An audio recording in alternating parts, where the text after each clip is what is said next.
Good evening, everybody. Welcome back to 22 Panels. Returning tonight is writer Larry Stahl, Hello, everybody. fresh off of Nowhere to Go But Up, and making his C2E2 panel debut. You know, he's just trying to take the world by storm here. Now he's got a story in Exciting Comics number 62 from Antarctic Press called Midwest Mana Power.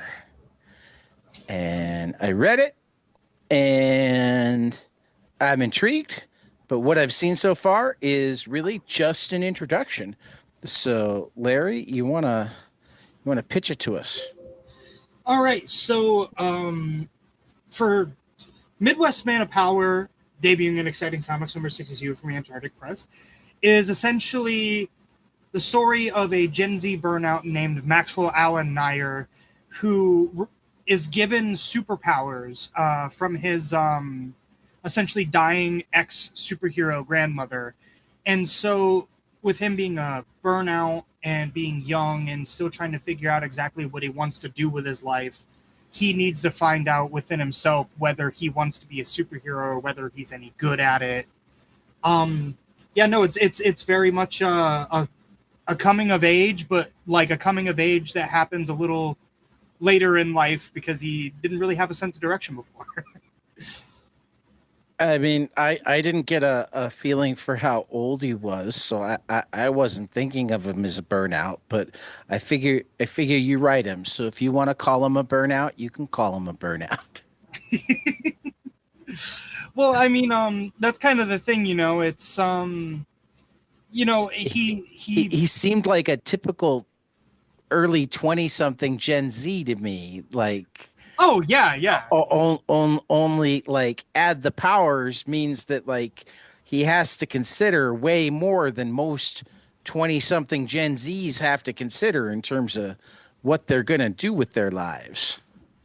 Oh yeah, and like that was kind of the fun of the story, you know. And to be completely honest, the position that I wanted to put Max in was very similar to a position that I was in at the age of 21. You know, I was very inspired weirdly by I can't remember if I brought this up the last time that I was on the Doesn't show, but matter. There's only three people that listen to all of the episodes. Hi, Mom. Hi, John. Hi, Adam. um You're allowed to say it again. I don't remember. geez. Um okay. So if I I mean, okay. Larry, I record a lot of these. I'm not expected to. It's not personal that I don't remember. It's Oh just no no like no most no no no people no don't I didn't remember take it. word for word. You're allowed to repeat yourself. It's something that's allowed on this planet. Well, I'm not like I didn't take it personal or anything. I'm just Okay. kind of I was laughing about it because I was like, it was the acknowledgement of three listeners, and then so that threw me off. I And then you mean, said I Britt don't listens remember. to a lot. That's a fourth. I But mean, you plug me in American Nature Presents newsletter, but I'm not at all certain that you listen because you always plug whatever got posted last. well, that's a thing about. I mean, you have a great show on here, man, and that's all about trying to show people what's new and hot and hip. You know, because like if because doing American Nature newsletter, I I tried get to. it, but every once in a while, I'm sitting there going, "Well, that was a cool interview, but like two before it was a superstar, man." I'm just trying to, you know, with doing that weekly, I try to keep it current. You Well, know, but Larry, I put out like 4 episodes a week. Like two before that is often still weekly. getting me on a lot of technicalities here, man. I mean, like, if when do you do the American Nature Presents newsletter? I it When will the usually next one be? the next one we were actually thinking about pushing it to Friday just because of my work schedule between this and the writing and yada So yada. when was the last one? Wednesday. Last Wednesday. Right. So if you put it out this Friday, It'll be you rather than Liam Sharp. And no offense. Oh yeah, no, I'm not going to talk about myself. Are you are you kidding me? No, no, no, no, no, no. That's the because I put updates on what I'm doing in there sometimes. Larry, But I'm messing with you. I'm messing with you. I'm I messing. know, I know. Look, look, look. You're giving me You questions, and you I'm you giving have had rebuttal. stuff. You have had too much come too easy to you over the last year. So I got to knock you down a peg a little bit every once in a Please while. knock me. That's all I'm saying. If I'm gonna be honest, I am encouraging being knocked down a few pegs. It's I'll take a taser. I'll take a baseball bat. I'll take. I mean, I have baseball bats, but I don't like hitting people with them. Okay, okay, fine. People are more likely to break them, and then I can't use them on baseballs. Are any of them Louisville Sluggers? All of them are Louisville Sluggers. Hell yeah, that's the way to go. Those ones are my favorite to be hit with. Wood ones. Yeah, yeah, yeah, yeah. Yeah, I know what you're talking about. But if I break them on you, I can't break them on baseballs. And if I'm Okay. going to break them, and let's be honest, wood bats break, I'd rather break them swinging at baseballs. That's just me. And I mean, hey though, if like let's say, okay, so I we mean, I have the guess I have some of the broken ones around. I could just hit you with one of the broken ones. so but then here's what you do. You see, I remember when I was a kid, I went to a Fort Wayne Tin Caps game, and I remember Okay. they had their wooden bats that they would break on the field, and they would have whoever was using the bat at the time sign the bat and then sell the broken bats. So I Cool. think what you do is because you run one of the greatest comic podcasts. What you do Yes, is but you take not one of the most listened to comic podcasts. I mean, thank you. I'll take the compliment, but not one of the most listened to. And we all know that in comics, like quality and value don't always go together. it's the same in music and movies and I mean, it is, but like in music, it's not David Bowie's first album in an original pressing that is worth a lot of money. It's Ziggy Stardust in an original pressing, whereas like Hulk's first appearance is worth way more than Planet Hulk, even though Planet Hulk is a much better story. right. Which like Wolverine's first appearance is worth way, way, way more than say Sam Keith's Marvel Knights Wolverine. right, You know, right. that's a much better story. I was really hoping you were going to keep harping on the first appearance of Hulk because like isn't it funny how they just like retroactively changed a bunch of stuff within the first few issues? At first it was the he becomes the Hulk when it's dark, and then I like I mean, I don't even remember half of that stuff, but yes, superhero comics, Larry, particularly for the first decade or so, they weren't actually known for their adherence to continuity. yeah, you got Peter Palmer. Scott Summers' name was Slim Summers. So I mean, who's out here naming your kid Slim? You're giving him body dysmorphia before he even has a chance to. I mean, it's almost like they didn't expect people to read them again. Which is a solid point. I was You know, actually on the way out. My wife likes to listen to um, Conan Needs a Friend, and one of the ones we listened to on the way out here was with Patton Oswalt, and they got into talking about um, Lost in Space. Have you ever seen any of the original Lost in Space? I honestly can't say I have. Okay, so like one of the things they talked about is they were pretty certain that the way the episodes were written was like the writers would go to the prop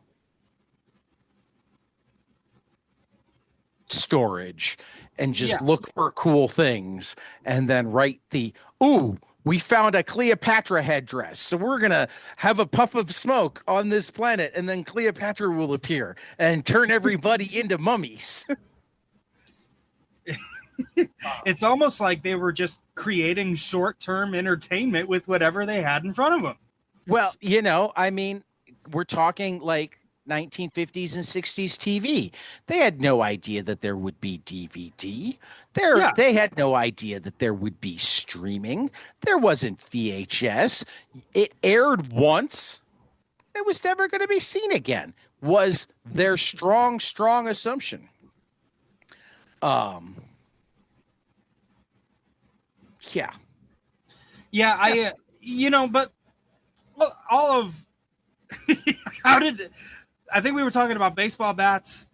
Pretty sure that's where Well, we we were. eventually got to early superhero comics and their lack of strong continuity. I mean, Superman couldn't fly for what, 2 or 3 years? He just jumped really high.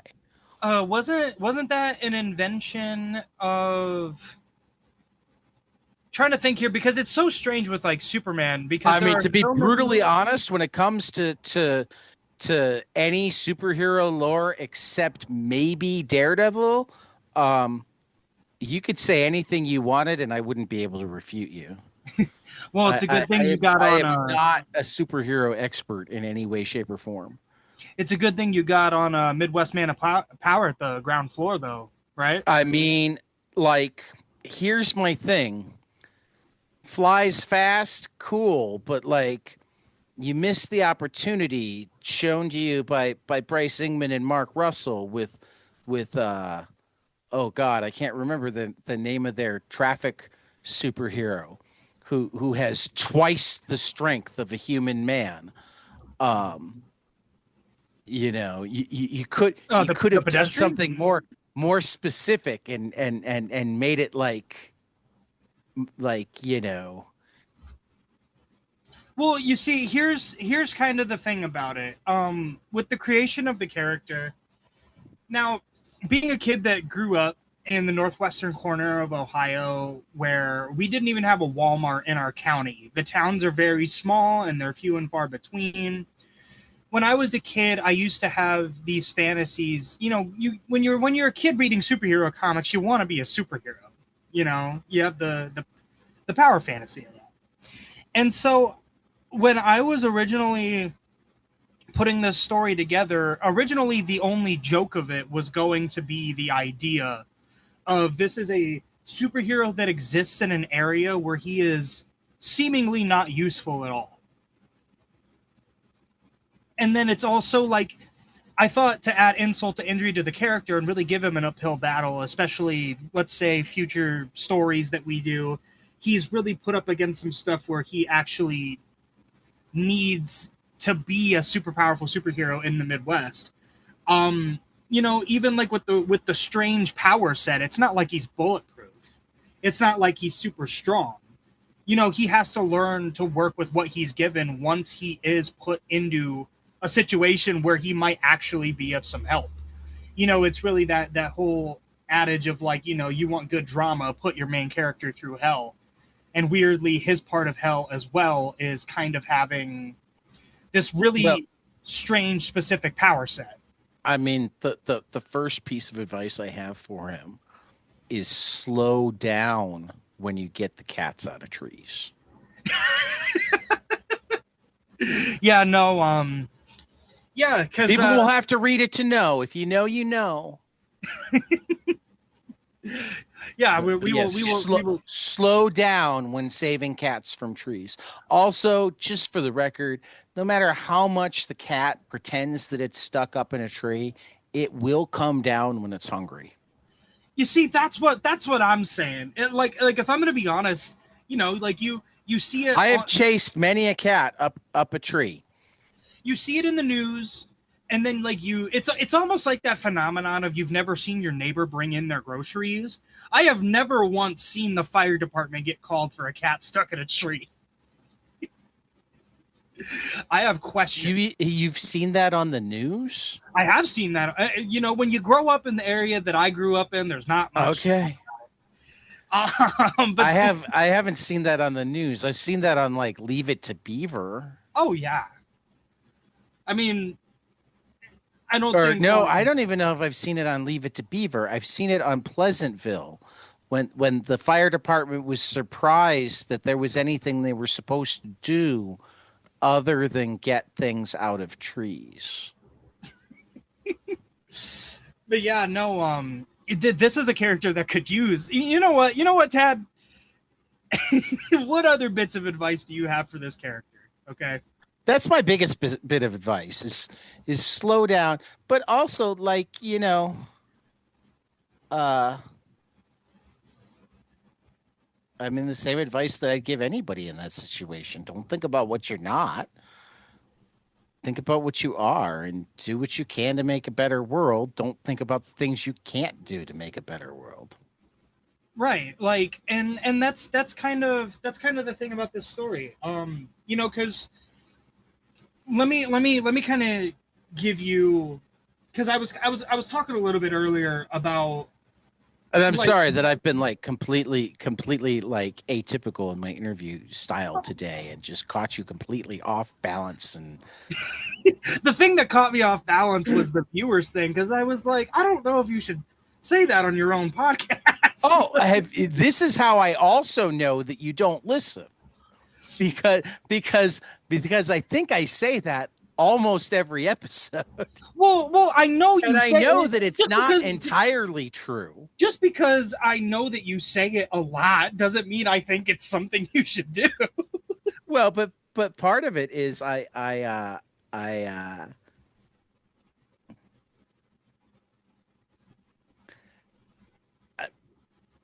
I'm just being honest. Like I know of three people that listen to all episodes.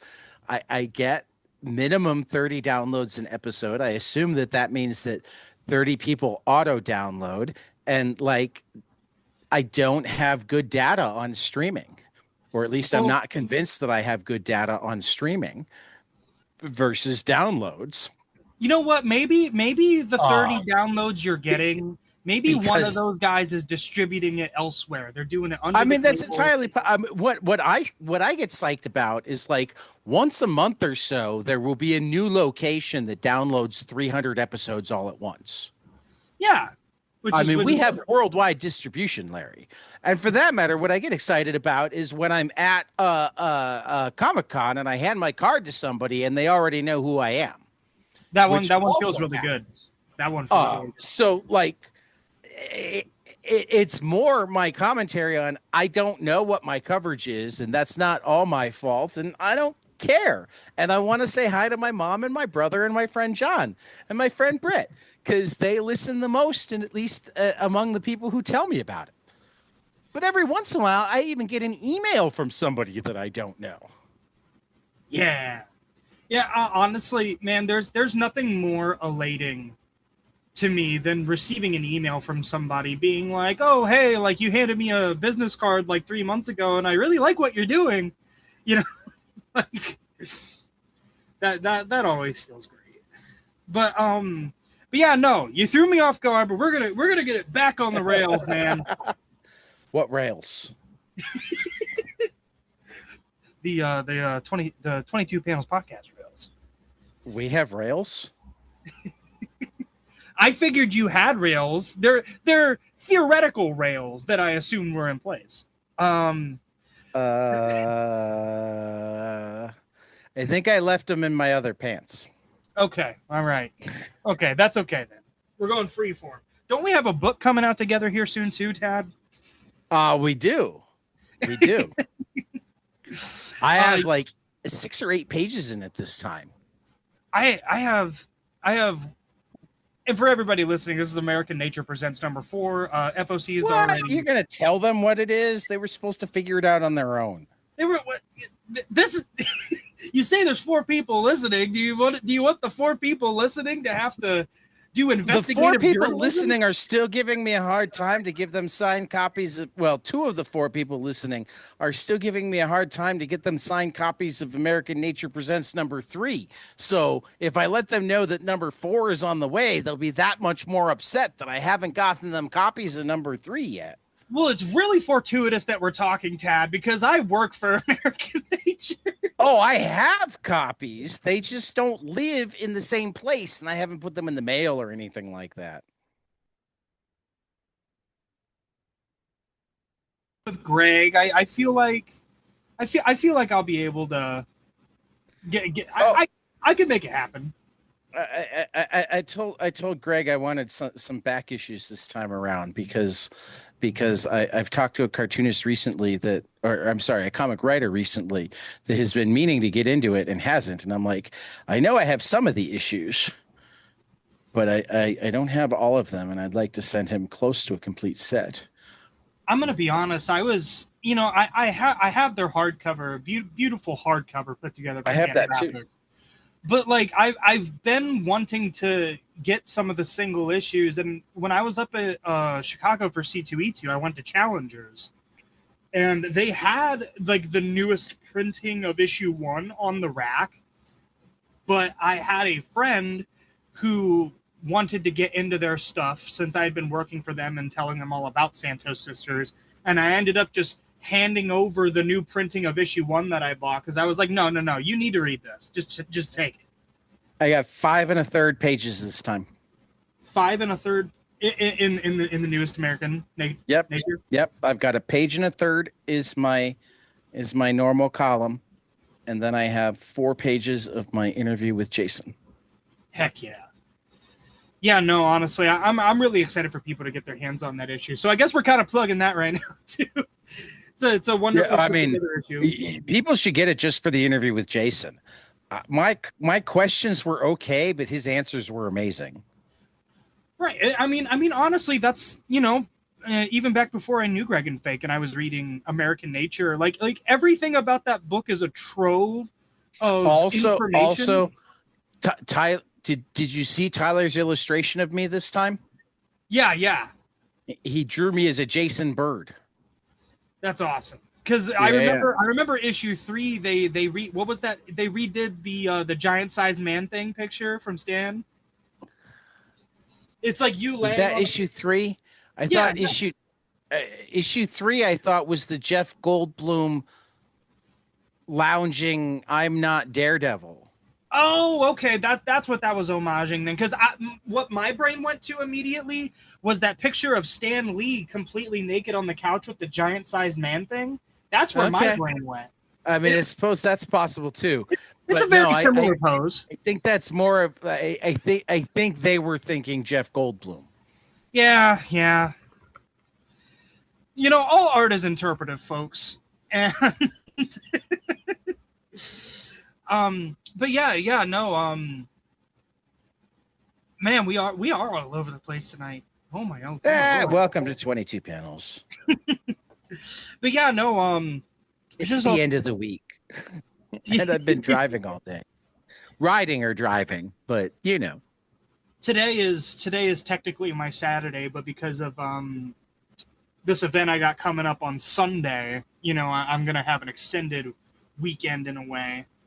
So that's kind of nice. So end of the week, wind down. We're just having fun, checking it all out.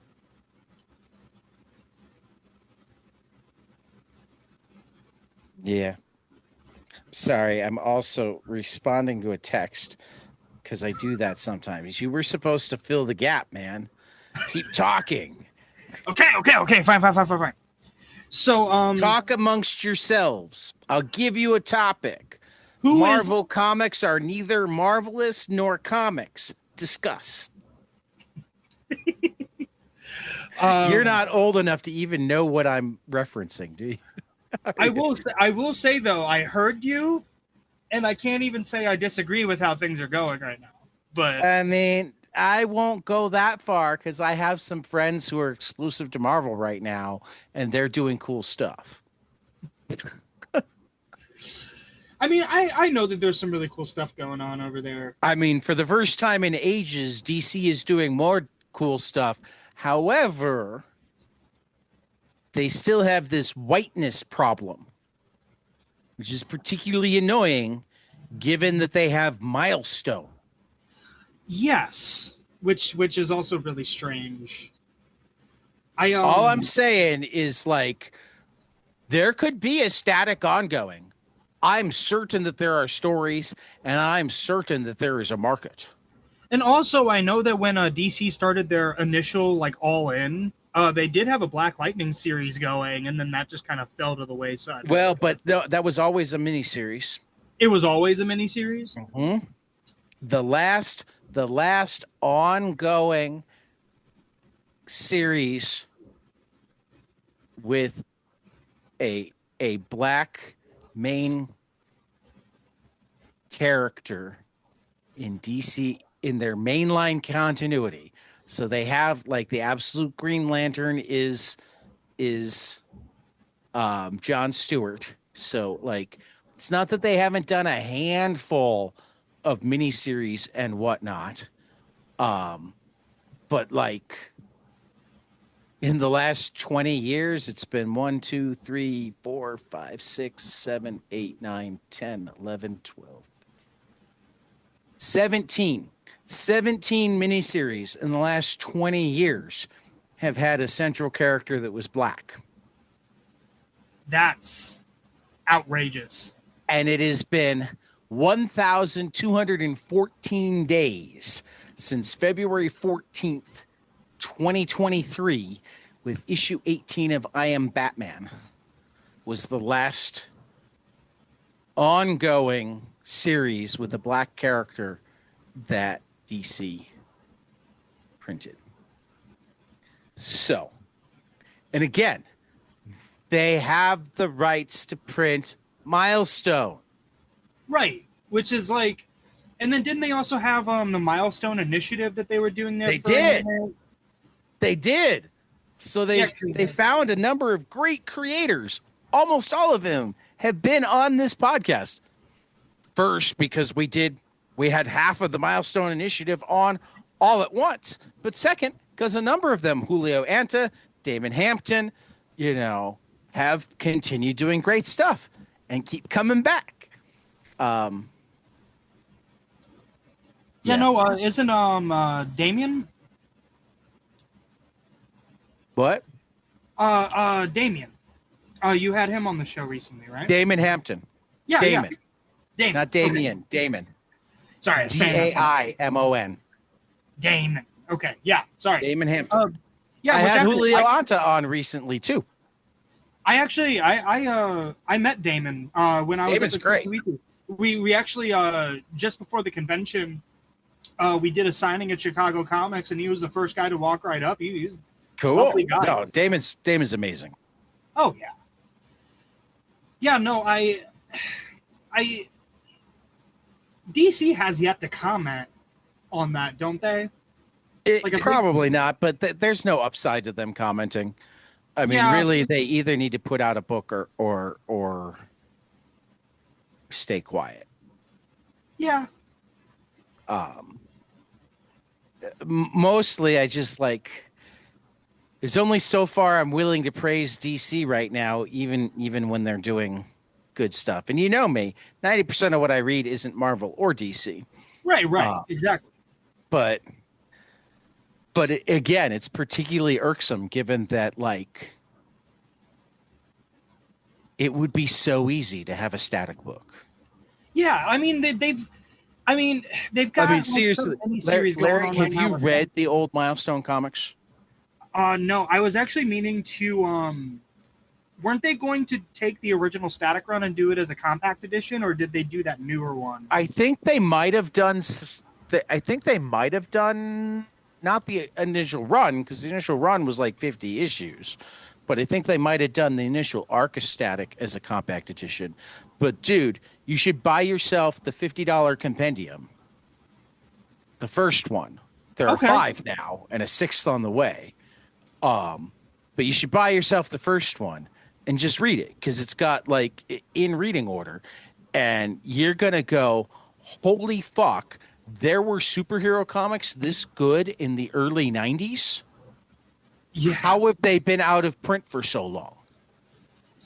Yeah, no, because that's kind of a lot of I grew up as a Marvel boy, and every time I would find because I didn't have a comic book store anywhere close to me when I was a kid. I would have to like live off of the Marvel comics that I was able to find at garage sales, that kind of thing. But that being said, when it comes to DC, I just recently have started not even reading any of the newer stuff, just going back and reading what everybody talks about. Like when it comes to like Jeff Johns or Brad Meltzer's Justice League. I've been going back and starting to read all that, so I definitely Yeah, see, all of that comes after Milestone.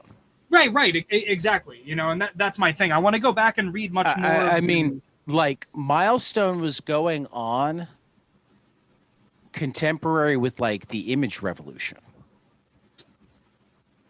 Yeah, that lines up. That's like early '90s, mid '90s. 93 and 94 is when Milestone started. Um, so like, I mean, you go like pull up on League of Comic Geeks like any week that a Milestone book came out, and like there are a couple of Vertigo books that might be as good, and that's it. You know, Yeah, no, they I definitely if they I'm were gonna not be. high points for anything else. And the number of people who got their starts at Milestone, I mean, John Paul Leone, Jimmy Palmiotti, um, yeah, so much good stuff. But Oh that's yeah. for the Milestone Book Club podcast. We talk about Milestone a lot on this podcast. So, like, I Well, don't I need mean, to go completely down the Milestone rabbit hole. well, hey man, good comics are good comics, dude. You got to Well, talk. I guess where that comes in is like you have one Danger Will Robinson moment in the first issue of Midwest Man of Power, and so far you're handling it very very well. And I just hope you don't wind up peeing on the third rail at any point because I'd have to bitch slap you. Um,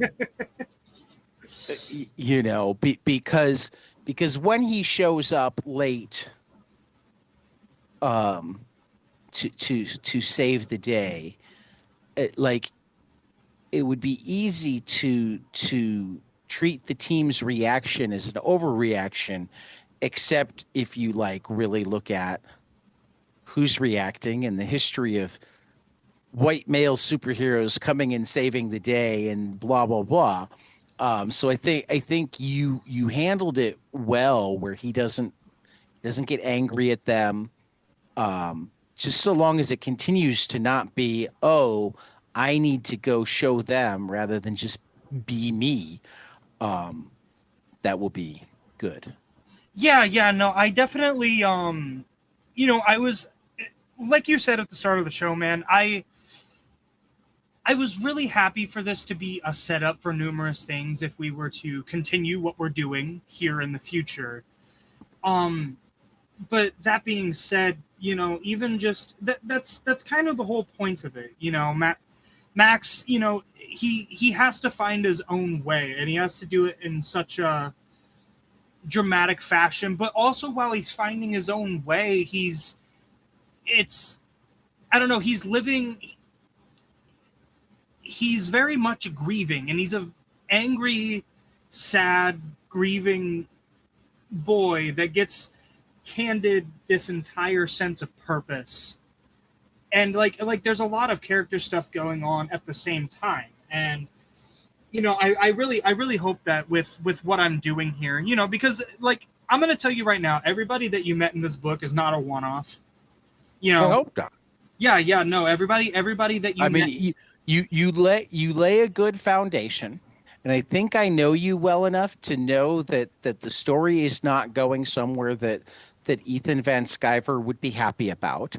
Um, but like just because of the world we lived in, and I know you know the point, and I'm trying not to read it, ruin it for listeners, while at the same time trying to make clear to listeners that it's worth reading, and I'm not trying to scare them away.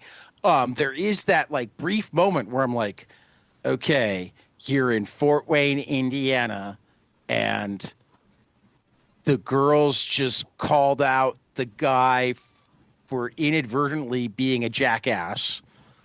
Yeah. This could go horribly, horribly wrong. Well, and like not only that, you know, the audience of it as well. It's not just a miss.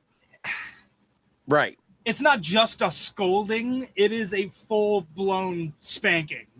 Yeah. You know, And he probably doesn't deserve a full blown spanking, but knowing the world that those girls come from, um, like,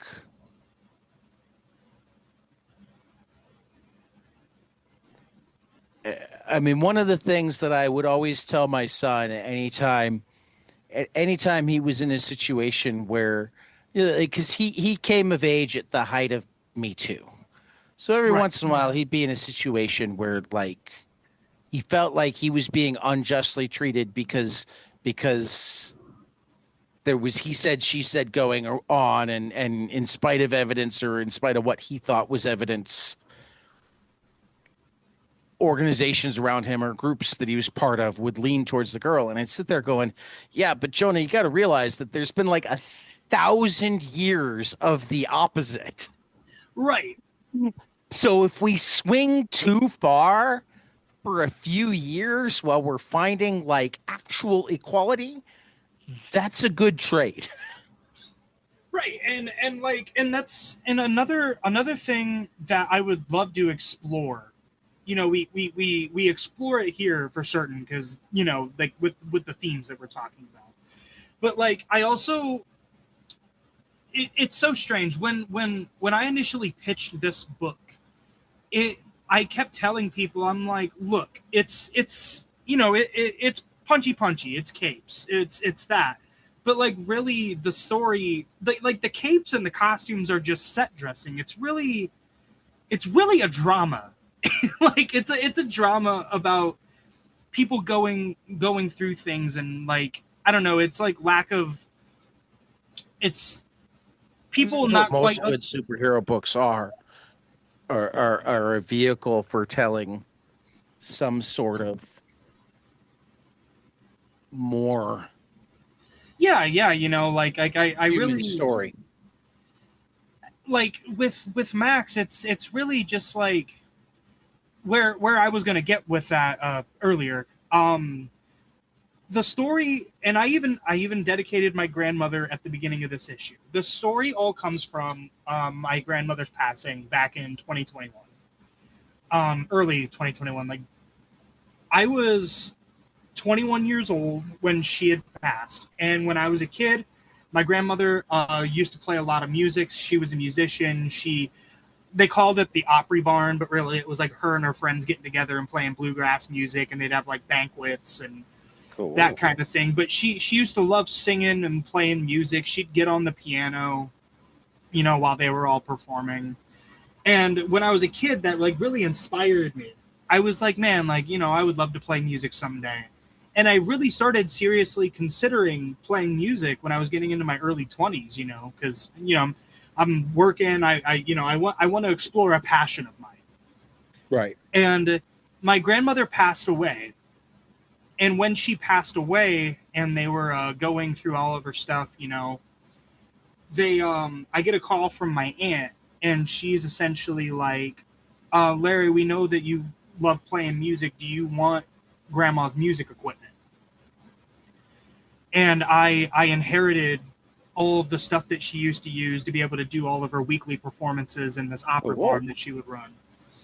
And so when that happened, And I that's when went, you discovered that she was a DJ. She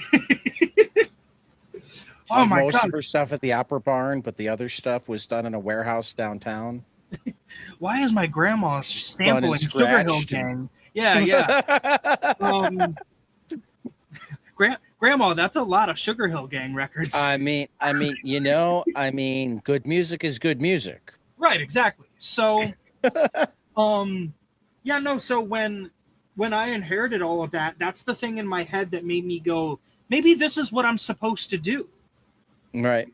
you know. And so I went full tilt into music, and anybody that scrolls far enough back on my Instagram will see that I was in a touring punk rock band for 4 years. And if you saw pictures of, like the PA, it's my grandmother's PA that we were dragging with Right. us everywhere, to Athens, Ohio, Cleveland, all that. So that's kind of where the story came from. That was like the final piece that took me from my original concept of what would a superhero even do if he lived in the area I lived in, and then taking I mean, to my be emotion. honest, he'd bring water during drought. He'd help with plowing the fields. Um, he'd protect the cows in tornado season. Um, Probably beat up a lot of racists. Well, I there's Uh, I I mean, unless you're lucky enough to live in one of the rare. I mean, because you're white, so like that generally means you live in a small rural area that is white, and generally the only small rural areas that aren't don't involve more racist that I'm comfortable with. I'm not saying everybody is racist, not right, saying right. that at all, but don't involve more racist than most of us are comfortable is just because they're primarily brown. Well, There like, are and rural that's areas that kind have of the mostly African American and or Hispanic people, and they tend not to be racist. well, right, and like, because But that's the more thing of about them are growing up where I grew up too. south of the Mason Dixon than north of it as well. Well, here's something that I want to bring up, and anybody that listens to the show, email me at larrystallauthor@gmail.com and let me know why Oh this wow. is. Okay. When I was growing up, where I grew up, because it's very funny that you talk about South. I there were kids I went to school with. We're from Ohio. We're closer to being Canadian, like the northwest top corner of Ohio, right across from where Fort Wayne, Indiana is. Right. So Right. Right. we're closer to being Canadian than we are Southern, right? I And mean, so like Kentucky was kind of on both sides, so I mean, you're about equidistant. I just I riddle me this, Batman. What? Okay. Why did all of the kids I went to school with around the time country music started getting really popular in like the late 2000 or the early 2010s, why all the kids I went to school with that didn't have I mean, to accents be suddenly fair, had country southern music accents? started getting really, really popular in like the late 80s, early 90s with Garth Brooks and Alan Jackson and George Strait. But like they were actually making music that was like inspired by both Johnny Cash and the Beach Boys. And then by the late 2000s it became what if Right. we took pop music and put on a cowboy hat? Well, right, and that's what I'm saying. Like, and I didn't know if it would be like too weirdly, because like I'm okay. So I'm 26, and so I I don't had a even know brief really country whether. music phase, which is why I know the difference. Okay, so thank Because you for my that. I will still defend my brief country music phase It because was I wasn't strictly a country music guy, and I started to notice when it stopped being good, Yeah, okay. So the moment which is I can about like pinpoint personally, 1993 or 4. It why stopped did being a, good consistently. why did a bunch of just the dudes too? Why did a bunch of just the dudes that I went to school with suddenly develop country accents when Luke Bryan's "I Don't Want This Night to End" came out? Because they thought that it would make the girls like them. Please give me, like, I'm not kidding. If I'm not I will. saying that it worked, Oh yeah, no. But like, but because I mean, it just baffles me, because like that's why do early 20 something guys do any stupid things? Well, maybe they get handed superpowers by their dying grandmother and feel like that's what they're supposed to be doing. Well, but he hasn't done stupid things yet. In Well, fact, if anything, like the stupid thing he did was like, oh, I got here late, rather than just cleaning up or just going away, I'm going to talk to the girls to try to be cool. you see, that's kind of the thing, because like Max as a If he character, just started cleaning up and let them notice or not notice, he would have been fine. right? But like, I'm But sure when there's he also asked them if they needed help cleaning up, that just hits on so many levels. First, do you need help after you just kicked ass? Second, hey, ladies, you going to clean up this mess? I'll help you out. right, I exactly, mean, and come on. I do also kind of want people to ponder this. I know the answer, but I want people to ponder this. How much of Max doing that was also because he knew cameras were rolling? I mean, if he knew cameras were, I just assumed that like he was too oblivious to realize the cameras were rolling. Because if he did know that cameras were rolling, then you're right. He's stupid. Right, because and it's so strange because you He know should have wanted to be anywhere but on camera at that moment. right, and like and with the book being out for pre-order, I don't know, Well, I and almost it's would have. not really answered in this book. You'll start to get answers for that in the next story. So I hope we haven't ruined much. Right, Um, yeah, because but that's that's kind of kind the of where I thing. started. I like in terms of not knowing exactly how to talk about this book is this book is very much a teaser. Yes, We and don't learn a lot yet. yeah, and and I can't wait to tell more of that story. I've definitely got plans for in the future what we're going to do, and the same way the first time I was on here when you read Nowhere to Go But Up Part One, which by the Right. way, all three parts are out now. If there Yes, is they anybody are. out there that does remember that, They you know, are. They are. You can find them on Comixology, or if you get lucky enough to find Larry, or you go out to uh Modern Age Comics in Algonquin. I think we've still got some copies left.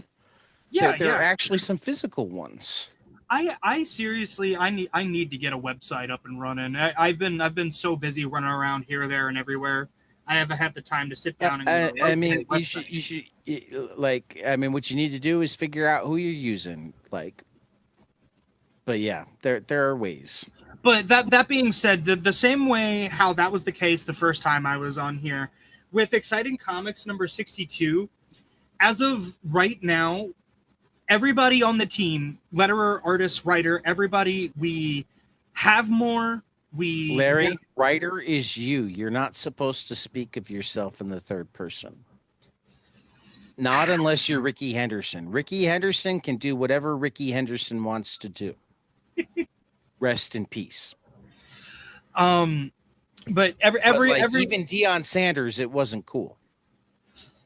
I didn't say it was cool of me to refer to myself as a writer in the third person, but we're all on board to do more of this story. But as it stands right now, think of Exciting Comics 62 as almost in a like an Amazing Fantasy 15 type deal.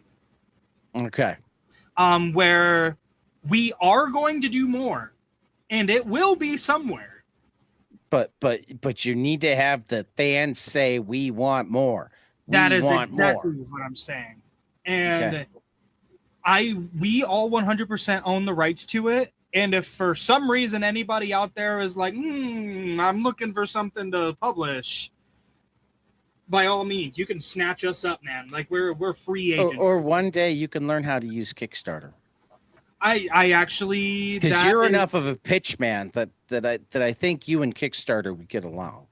oh yeah, no, I do have plans for something like that, but I cannot elaborate but it No, of is not course not. tied to Midwest Man of Power. Right.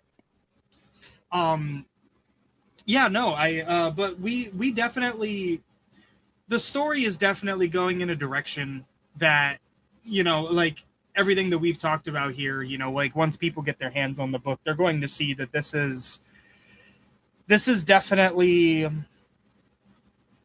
a story about like your coming of age.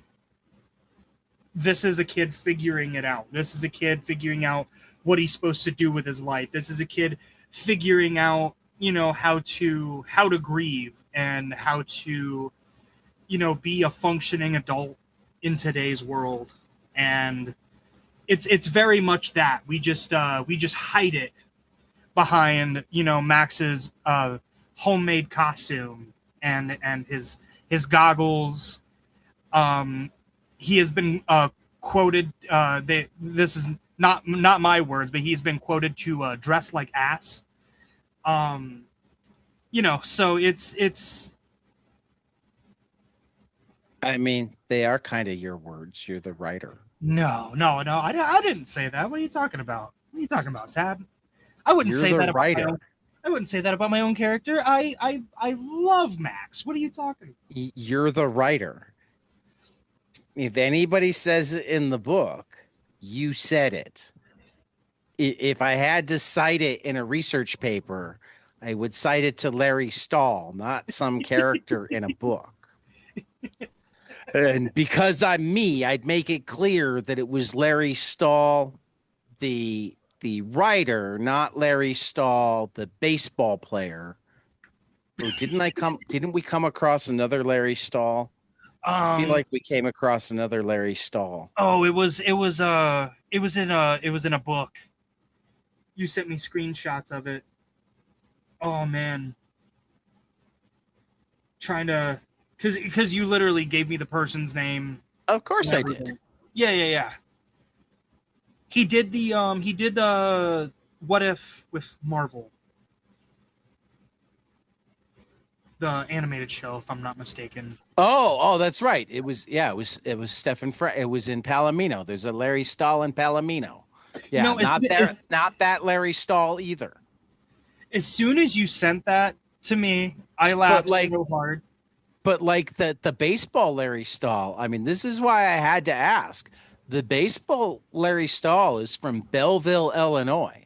So not that far away from you. Maybe we got him. It's so funny because like when you're a I mean, kid. I was totally expecting him to be your grandpa. No.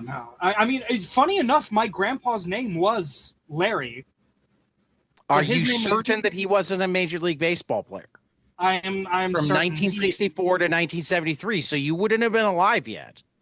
As a matter of fact, it's less glamorous, but he was still a pretty interesting guy. My grandfather, Larry, was a security guard for Mansfield Prison in the 1970s in Mansfield, Ohio. Well, once again, Larry Stahl, the ball player, retired in 1973. He could have become a prison guard afterwards, He except that he did die in Illinois.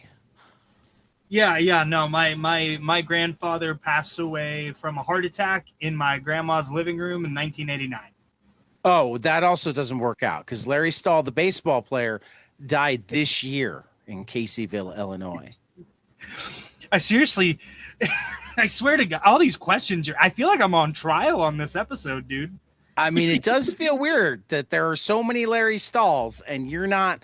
I didn't know that Stahl was that popular of a name. Larry has been at various times. It's really just this generation that is kind of weird that you're named Larry. But like Larry Stahl and you're not related to any of the other Larry Stalls. No, Ironically, the Larry Stahl in the comic was also not named for the ball player. okay. Do you happen to know what the origins of that Larry Stahl are? Like why was that Give me name? a second, I might. You might. Oh Lord. I know that I texted with him about it. because I sent him a copy of the baseball card when when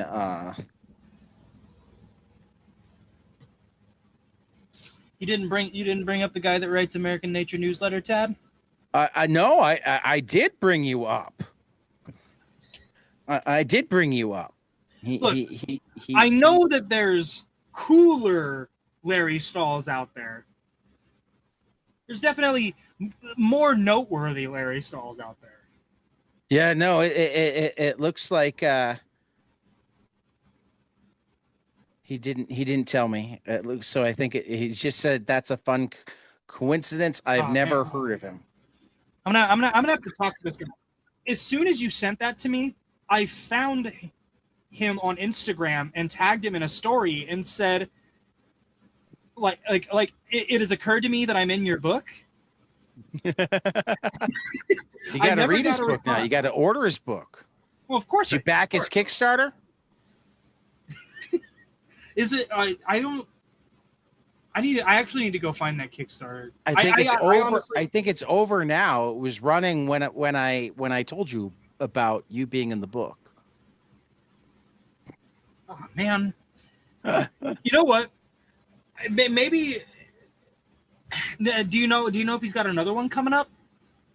No, but you can just go to Dark Planet Comics. That's his I'll have Dark to. Dash Planet Doc So it's actually kind of comics.com. funny. Right now, I'm setting up a signing tour for Exciting 62, and for the signing, uh, one of the signings we're setting up. I can't really talk about the details right now, but it sounds like the store wants to have the CGC out to authenticate our signatures. And at that one, maybe if I buy a copy of his book, maybe if I ask the CGC to grade it and be like, this I is the mean, first appearance of Larry Stahl. unfortunately, uh, I think he only distributes through himself and Ingram. So a lot of stores, like he's Oh yeah, found no. most. I would order it online and then just bring it Oh, with me okay, on the day and be like, okay, this is the first appearance of Larry Stahl. and they're all graphic novels. Yeah. You generally Yeah, does don't the you CGC generally do don't graphic novels? slab a graphic novel. Yeah, I was gonna say, do they slab graphic novels? Because you always I see the mean, single issue. I suppose they would, but like, I mean, why don't they would you? also slab video games? I Like mean, I, boxes I of don't video games? understand why they slab anything. That, like, Well, doesn't that eliminate the point? well, yeah. I mean, that's kind of how I feel about action figures too, though. You know, I like open all of my action figures. right, exactly. For example, I know like everybody listens to this audio wise, but behind me, I've got some McFarlane toy statues in the back. Okay, and it's like, Yeah, and oh, they're in boxes. What's wrong with you? no, they're not in boxes. What are you talking about? Okay. Yeah, no. I've got every statue that I have behind them. I have put like I've got the red and blue Todd McFarlane Spider-Man statue back here. Okay. I put Okay. like the David Michelinie Todd McFarlane omnibus behind it. I see. I see. Yeah, to So give it so like a what little. I'm seeing is the background. Yeah. That makes more sense. Yeah. This would be if people could see this room. I've got all my collectibles and stuff there. It's really neat. But yeah, no, I always take my stuff. I've even got like an X-Men shelf. When I was in high school, the local comic shop would sell me Star Wars stuff at cost because I'd open it in the store and he'd get to play with it. Oh, all So right. it was he wasn't even he left it at like because that was an era where a lot of times like it was something that like he could have gotten three or four times recommended retail price for, right? You Right. know, if it was supposed to be $8, he could have sold it for 25 easy. But I'd get it for $4 because I'd open it and let him play with it too. Because That sounds because he owned the store, he couldn't bring himself to open any of them. Well, I And I mean, once got something for free because he really wanted to play with it, and it wasn't something that I actually cared about. Because I'm both not a Boba Fett guy, and it was the one that like had the totally oversized rocket launcher type thing, and I'm like, A, I've got four Boba Fett's already. B, like that's not in any of the movies. It's like, but I want to play with it. I will say this is more of a nostalgia thing, and I have two versions of this figure: one out of the box, one not. One out of the box, one in the box. And I just found the one in the box recently. Back in 2009, Marvel, like Hasbro, once they got the toy license to Marvel, they did this 3 3/4 inch line where it was like smaller figures, more in scale with like The classic best Star Wars. size line. Yes, and they did all these Marvel figures, and when I was I 9 years will old, sometimes buy figures that are other sizes, but that's the best size figure. yeah, and I completely agree. I wish Hasbro would bring it back. I would if they brought that toy line back, I would be Because collecting them that's in a the heartbeat. size that can fly the Millennium Falcon. Right. And because like they were doing play sets for this and everything, and they weren't even like hammy hokey play sets where it was like I don't know, like you get like a Batcave play set and they're like with missile launching action. And there's like a random missile launcher inside of the Batcave for no reason or whatever. Though I did, and I haven't opened them yet to start taking pictures and stuff. But I did recently buy the Inigo Montoya from Princess Bride action figure and the McFarlane Robin Batman 666 action figure at the same store. And I need to take the picture where it's the two of them and like caption it, Robin trades up. I the Or maybe Dick Grayson trades up. well, so this is they had that toy line back in 2009, and there was a few special very large figures that they did in this toy line. There was a giant sentinel that was almost like, I don't know, it's like a almost a couple feet tall, Yeah, I and they remember did that. they did a giant Galactus. When I was 9 years old, I was I mean, to be fair, Galactus needs to be like as big as you to be to scale in that line. right. But that being said, like, even being able to have like a small. I'm always annoyed when they don't go all out to go to scale. Well, I mean, they have now, like Hasbro does those HasLab projects, and like their Galactus that they have for the Do they? HasLab line is it's literally like almost 4 foot tall. Like The it's one huge. the one time I ever bought an entire set of legends so that I could put together the figure that you could put together when you buy the whole set was for Thor Ragnarok, so I could have my Gladiator Hulk.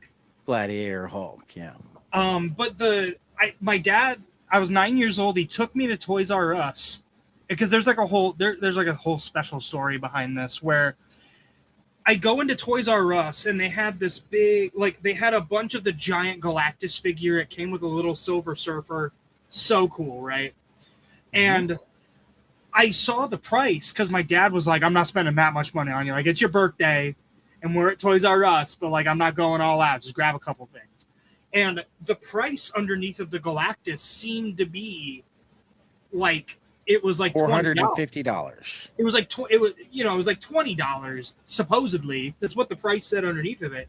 So I remember grabbing that, and I grabbed it was an Iron Man, like a single Iron Man figure from the same toy line. He had the bleeding edge armor from the Matt Fraction run. Okay. And so I run up, they scan the Iron Man figure, it comes up like $12, whatever, and then they scan the Galactus, and she goes, "All right, your total is like $250." And my dad's like, "What?" And she's like, "Yep, 250." And he was like, "How expensive was this one? It said back there it was like $20." And she goes back there, the employee, because there was like nobody else in there. It was like right after Right. Christmas. My Right. birthday is December 30th, so like nobody's shopping anymore. They've spent all their money. So we walk back there, and she sees that the spot where it was supposed to be was to the right, but it was like somebody slid all of the figures to the left. It wasn't me. Uh-huh. It Uh-huh. wasn't me. It wasn't you. Totally wasn't you. But then again, if I were to admit that it was me, nobody from Toys R Us here in America could come after me anyway. Well, I So mean, they did go bankrupt after they were bought by private equity.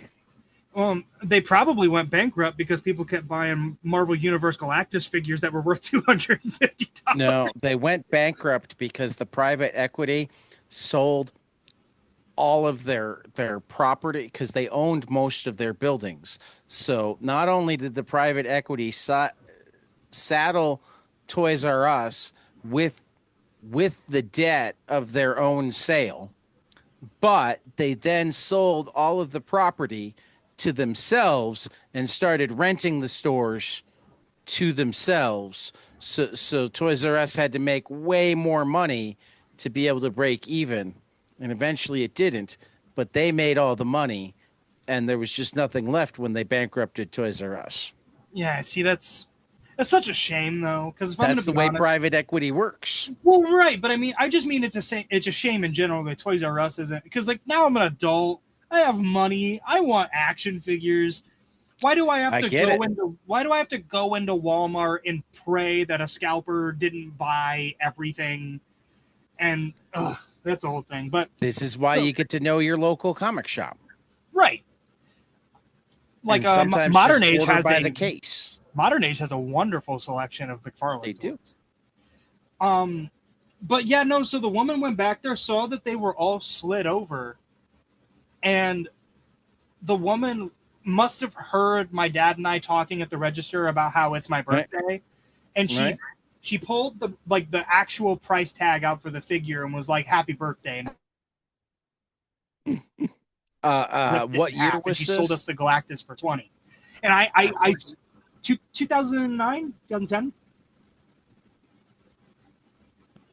Oh, you're trying to find out what this figure go. Oh, dude, it goes No, for no, a no, lot. no, no. Cause okay. I guess they didn't close until 2018. Yeah, yeah. It was literally as soon as I turned Because into an there adult. were an awful lot of Toys R Us employees that were told that they were losing their jobs at like a horrible time, um, but also told that they were expected to stay until the end. oh yeesh. So you were trying to see like why the frame of mind was the way it Yeah, was I at was that I was moment. trying to figure out if it turned out that like she already knew that she wasn't gonna and actually Toys R Us had a ton of seasonal employees too. So it is also possible that she already knew that like mid-January she didn't have a job at Toys R Us anymore anyway. Right. But yeah, no, so when I was a kid, that Galactus was my favorite figure. Oh, it should be. And so, and having it all those years, like I got a puppy when I was a teenager. Puppy chewed a couple of the fingers off. I still kept it though. And so recently I came across somebody on Facebook Marketplace of all things that was selling the Sentinel from the same line that I never had when I was a kid and the Nice. Galactus together for like $300. And I talked him down to 250 and took home both of them. So I've Cool. got my original Galactus out of the You've got box. your chewed up Galactus and your not chewed up Galactus. Yeah, I keep the not chewed up one in the box, Well, but that's silly. the Sentinel that I got, because I took because out I of the box. mean, if you keep the not chewed up one in the box, how can Galactus fight Galactus? Like Mirror War Galactus. No, you got a really good point. But that wouldn't make any sense though, because in the Marvel universe, Galactus is like a multiversal being. Yeah, but the whole point of action figures is that you don't have to stick You know what to I mean? one universe's rule. You could have Galactus fight Galactus in the Mirrorverse and have Spock save the day. I don't have any Star Trek thing. I had some the Next Generation. Okay, Hello Kitty Figurines. save the day. Yeah, I is there a Hello Kitty in here? Because we do have Hello Kitties in the house. You know what I mean? Yeah, You could have your dog save the day. my Yeah, I just chew the fingers off of the new one. That would Ugh. prevent the new one from beating up the old one. Yeah, I guess. It's hard to All argue with the right. logic. All right. We've been wacky for this whole time, but we're completely off the rails now, and I'm getting tired. So I'm gonna get into closing questions. I have a new closing question since the last time you were on, I think. Uh Okay. I don't remember for certain whether you've heard this one. So if it sounds familiar, you gotta try to answer it with something else. Okay. Um, but obviously, I don't remember what your answer was last time because I don't remember if I asked this question last time. I'm But ready. I have been doing this podcast for a little less than 5 years now, and I feel like I've entered the twilight zone. Um, the people that I call my friends, the conversations that I get to have, the emails that I trade with people that used to be names on the page of my favorite artifacts, the things that I've gotten to do, etc. Just I regularly have to pinch myself. I regularly think back and go, was that really me that got to do that? That doesn't seem right.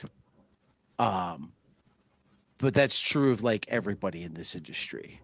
Um, and I know at this point that you've been at it for long enough that you've got a story or two like that as well.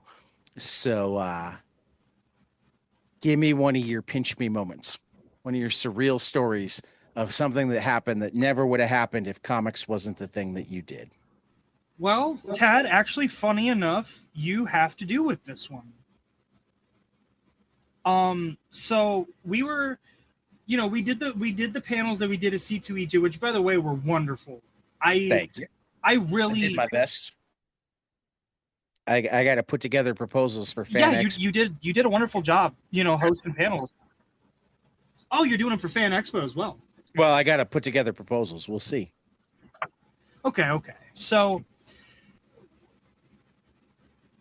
there's a first half to this where we were going to do the first panel on Saturday, and out of everybody there that I was nervous to meet, it was Terry Moore. And you were trying to get the hell out of the con. Like, you were tired. You did, like, I got to get this social battery up if I'm about to be hosting, and I was like, well, Terry Moore's right over there. Can you like kind of help me get the jitters out and introduce me to him, And you're like, fine. But after that, I'm leaving. So I don't think I you walked was. up. I mean, I might have been because I was definitely at my threshold. You But were. You but were. I but I could don't tell. think I was quite that gruff. But yeah. Yeah. But I think that was Friday because wasn't your panel with him Yeah. The Saturday? panel was the next day. It Yeah, was so it would have been Friday. Friday. Yeah. So you walk up and you introduce me to Terry, and like maybe I was a sweaty mess because it was me meeting Terry, but I was also kind of a sweaty mess in general. It was the first big con I had ever gone to. A lot of people. Just there was so much to take in. I think my body was just like freaking out. Oh, I get But it. but you introduced me to Terry, and he was a wonderful guy. We He talked is.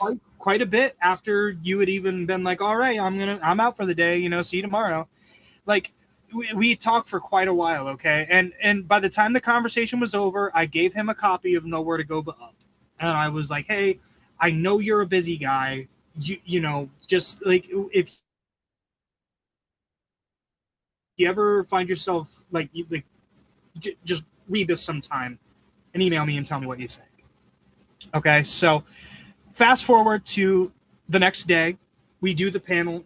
C. Spike Trotman, Daria, Greg, everybody, great panel. We get done That doing was a it, fun panel. and at the end, I offered to everybody. I had pretty much like ash cans of Nowhere to Go But Up, just like Right. little tastemakers to hand out to people. And I advertised that to everybody. So I'm standing up there and I'm starting to hand them out to a couple of people. And the first guy that came up, I go to hand it to him, and Terry walks up and he puts his hand on the book and looks at the guy and says, I read this. You're going to love it. It's brilliant. And so that dude's like, "Oh yeah, I'm sure I will. Thank you." And he walks away. And I knew Terry, was probably just as exhausted as a lot of us were being at C2E2. So I look over at him and I just assumed he hadn't read it and he was just saying that to be nice. And I went, "Terry, you didn't have to say that. Like it's okay." And he went, "No." And I was like, "There's no way you had time to read that book. I handed it to you yesterday." And he said, "Oh yeah, I read it. I loved it. It's the best book anybody handed me yesterday."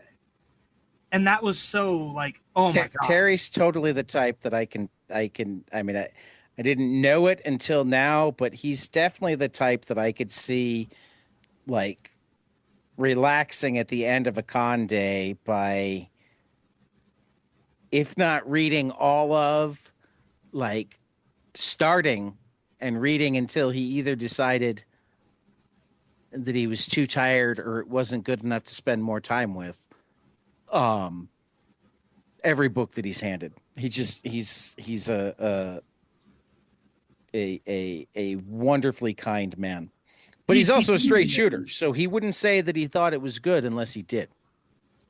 Right, yeah, and we even had a wonderful conversation after that, kind of talking about he was talking about he got his start at writing at Antarctic Press and how he was playing music before he was doing comics, and Mm-hmm. we had a really good talk. And since then, we've had a couple of email conversations, and he's been lovely. It was that moment He's where he sold my book for me to somebody was a very pinch me moment that never would have happened.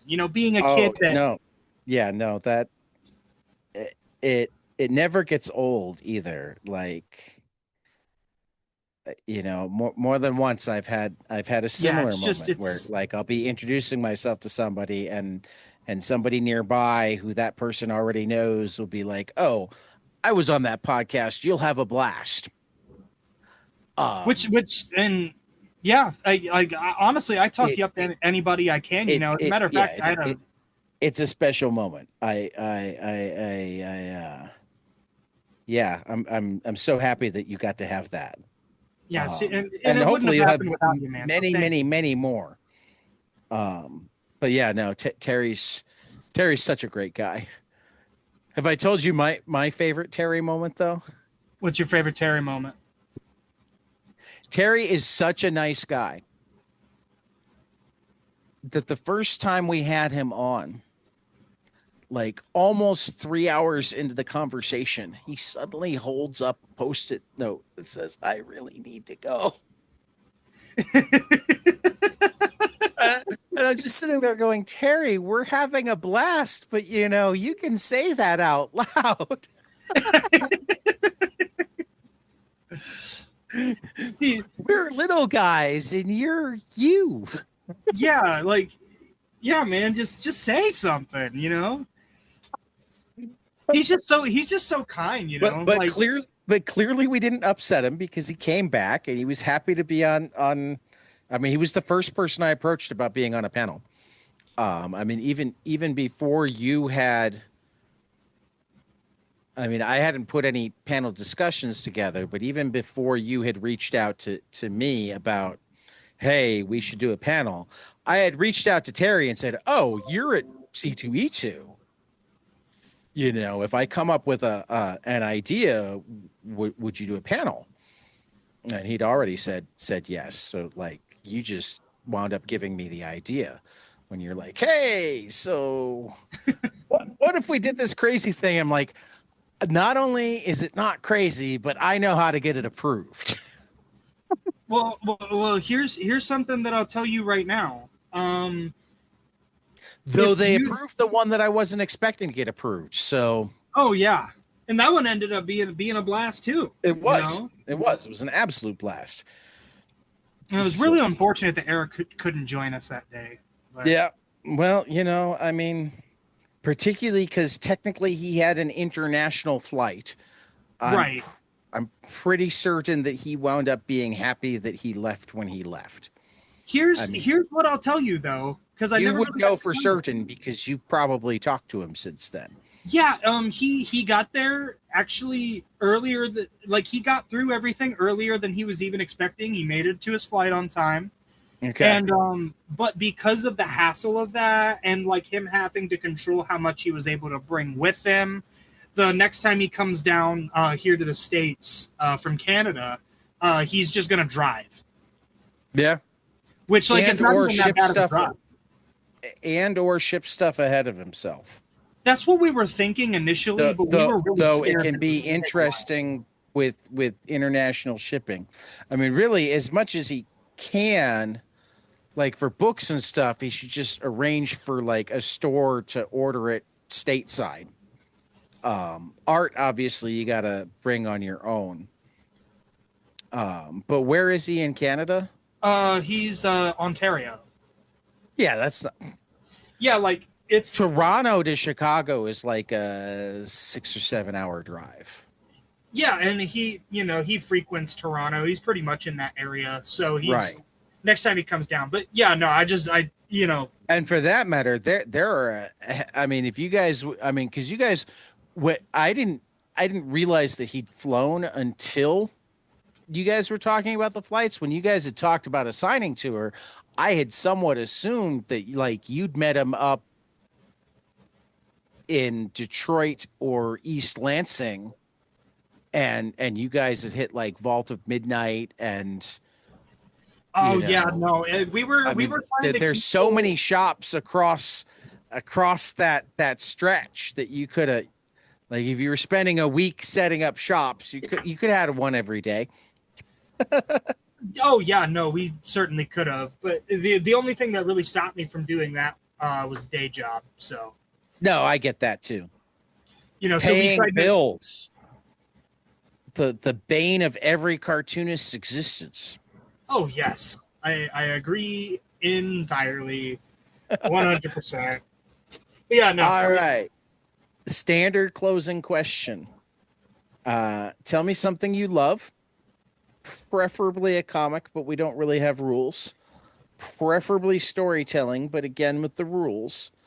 But something that you love and not enough people around you have experienced, and you need them to so that you have more people to talk about it with. Well, here's what I'm going to say, and it's going to sound like a basic answer, but that also being said, I weirdly, you'll always find me up in Chicago and all that, and that's because that's where the comic people I know are. So like Right. I don't really have a lot of like fans or anything that I talk to in person. It's One really of these just days we got to get you out to Minneapolis. Minneapolis has got a good comics community too. yeah. Not only that, I'd love to finally meet Tyler. Um, Well, but Tyler's even further from Minneapolis, but we might get him to come to Minneapolis easier than Chicagoland, particularly now that his son that used to be in Chicagoland is in college in Ohio. uh, but the answer I've got for you on that is I started reading Chris Claremont's X-Men like from the beginning of his run, and I Okay. absolutely adore it. And I know that a lot of people are like, yeah, no crap, Chris Claremont's X-Men, But I I don't know personally, that I've read all of it, so I get it. but like I started reading it. I just got past Days of Future Past. That's the Okay. point that I'm at right now, and I've been absolutely adoring it. And whenever I'm not working on this stuff, or like doing my comic stuff or working the day job, I find myself frequently Which is thinking about also comics. yes. um, I find myself frequently thinking about Chris Claremont's X-Men ever since I started just reading it. You know what I just got an advanced reader copy of? What's that? John Byrne's X-Men Elsewhere. Oh, his okay, yeah. No, I was really interested. Fantagraphics is putting that out, aren't they? No, no, Abrams. Abrams. Okay. Abrams. Abrams did a wonderful job with that Alex Ross Fantastic Four full circle. They did. They did. Yeah, Abrams That is is a putting it out. wonderful book. But So yeah, no, yeah, no, I'm that's definitely on very my list interested of in things checking to it read out. soon. Do Well, you have you gotta tell me how it is. do you have a favorite co-creator with Claremont so I, far. I'm gonna be honest, and to some people this might be blasphemous. I think I like Dave Cockrum more than I like John Byrne on the book. That is actually not blasphemous to a lot of people. I Um, yeah, because Dave Cockrum, like I don't essentially the story I'm about to talk about is the one that ends with, like Jean Grey coming up out of the water as Phoenix. But that whole like chunk of story where it's, the Sentinels show up at the Rockefeller Center on Christmas and take some of the X-Men, that whole little 5-issue arc is seriously so awesome. Like the art in that, especially for me, is great. I love. I think he's my favorite artist out of all the X-Men I've gotten to. But then again, I've only read that, and then I've read the stuff with John Byrne, and now that I just finished the last 2 issues after Days of Future Past, I know it switches back to Dave Cockrum, if I'm not mistaken. I I think haven't even so. gotten to I haven't even gotten to John Romita Jr. and like the Mutant Massacre and all that, or Fall of the Mutants. But so far it's Dave Cockrum. Well, you are definitely not alone in that. I definitely need to read Claremont's X-Men at some point. So maybe at some point I'll let you challenge me to read it with you. Um, and we'll do a book club or something, but I'm not ready Oh to yeah, yet.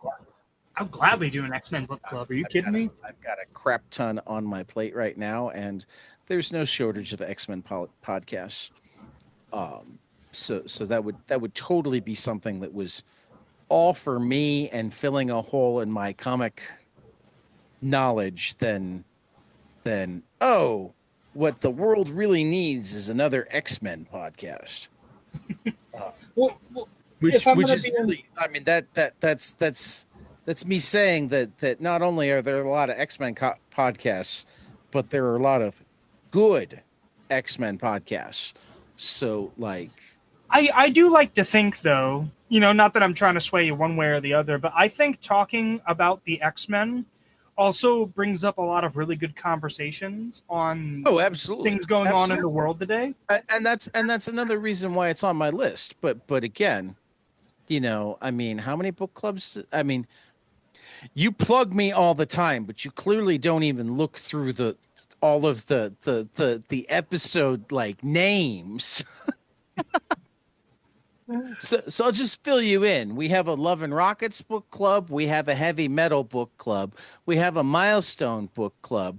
We've got the pulp blotter book club where we deal with like various pulp stuff. So a lot of crime, some westerns, some sci-fi, the stuff that generally was considered pulps back in the day.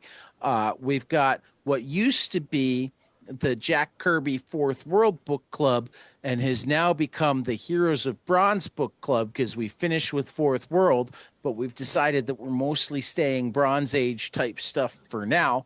Though we have talked about doing an X-Men Elsewhen compare, side by side as those books come out. So like we might do, that's a possibility.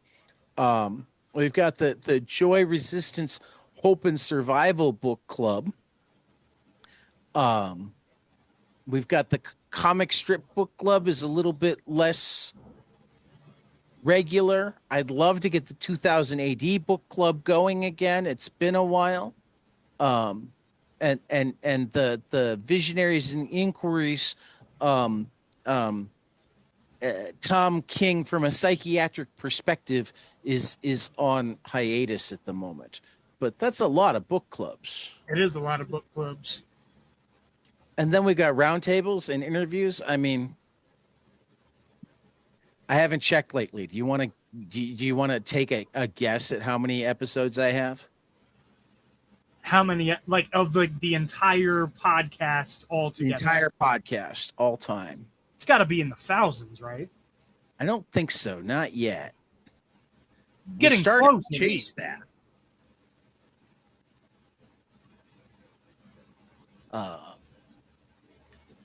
let's Look, find. all I'm saying is if you were to ever find Oh, I would call you. Yeah, yeah, Yeah. Yeah. I don't know how fast I'll get to it. I don't want you to get your hopes up that it'll be like tomorrow. Oh That's no, all. no, no, no, no, Among no. other things, like I already have like I want to do an Elf Quest book club. Kind of want to do a Hellboy book club. Where is the Super Pro Book Club? That would be This an easy one. the Super Pro book club. It was a I, horrible Marvel like I NFL. know. I know. Okay. I have it. Yeah. So we have currently 875 episodes See, I knew you had to. Because if I'm going to in be honest, in okay, less than 5 years. while 1,000 is a four-digit number and 875 is a three-digit number, Oh, we're close. We're closer to 1,000 than we are to 500. exactly. That's what I'm saying. Like, Yeah, yeah. No, I get it. I get it. Like it's we're chasing it. It's not impossible that we'd get there this year. what kind of special thing you gonna do for the 1,000th episode? It depends if I notice when it's happening. All I'm saying, dude, the Super Pro Book Club. It'd be a quick, simple. Uh, yeah, I don't know if I could bring myself to do that. I don't know that might be too much even for me. I mean, there's so little that I won't talk about on this podcast, but that might be a step too That's far. that's that's that's the That that that's that like the that breaking that that point. that could be over the line. Um, Yeah, I mean, I don't get me wrong. Like, I kind of appreciate its existence, kind of. I had that book a long time ago too, and I don't know where that book went. So, anyway, for Larry Stahl, this has been 22 panels, and we will see you after the next page.